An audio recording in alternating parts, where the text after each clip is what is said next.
தண்ணீர் டிவி பார்வையாளர்களுக்கு வணக்கம். நம்ம சேனலை சப்ஸ்கிரைப் பண்ணாதவங்க சப்ஸ்கிரைப் பண்ணுங்க. அப்பதான் எல்லா நிகழ்ச்சிகளும் உங்கள் விருப்பம் போல் பார்க்க முடியும். விளக்கேற்றுவதனால் ஏற்படும் நன்மைகளை பற்றி தெரிந்து கொள்வோம். வாருங்கள்.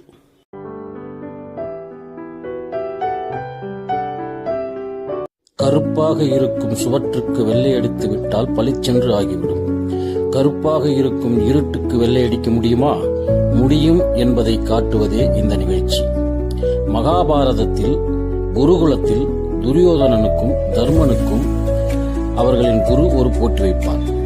இருவர்களுக்கும் ஆளுக்கு ஒரு அறையை கொடுத்து, மாலையில் நாங்கள் வரும்பொழுது இந்த அறை முழுவதுமாக நிரம்பி இருக்க வேண்டும் என்று கூறிவிட்டு செல்கிறார்கள்.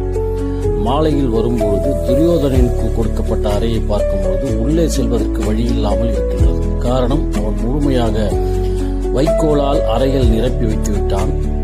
சிறிது இடம் கூட காலியாக இல்லை. ஆகவே யாரும் உள்ளே போக முடியாமல் வந்துவிடுகிறார்கள். இரண்டாவதாக தர்மனிடம் கொடுக்கப்பட்ட அறைக்கு சென்ற பொழுது அனைவரும் உள்ளே செல்கிறார்கள். அனைவரும் உள்ளே சென்று நடமாடுகிறார்கள். எங்கே எதையும் நீ அடைத்து வைக்கவில்லையே என்று கேட்க, ஏன், வெளிச்சத்தால் இந்த அறையை நான் நிரப்பி வைத்திருக்கின்றேன்.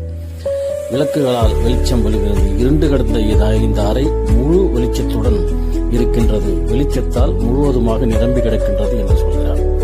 ஆக இருட்டை விளக்குவது வெளிச்சம், அந்த வெளிச்சத்தை தருவது விளக்கு. அந்த விளக்குதான் நம் நம்பிக்கை. அதாவது துன்பம் எனும் இருள் விலக, இன்பம் எனும் வெளிச்சம் கிடைக்க, நம்பிக்கை எனும் தீபத்தை ஏற்ற வேண்டும் என்பதுதான் இந்த பகுதியின் முக்கியமான ஒரு செய்தியாக அமைந்திருக்கின்றது.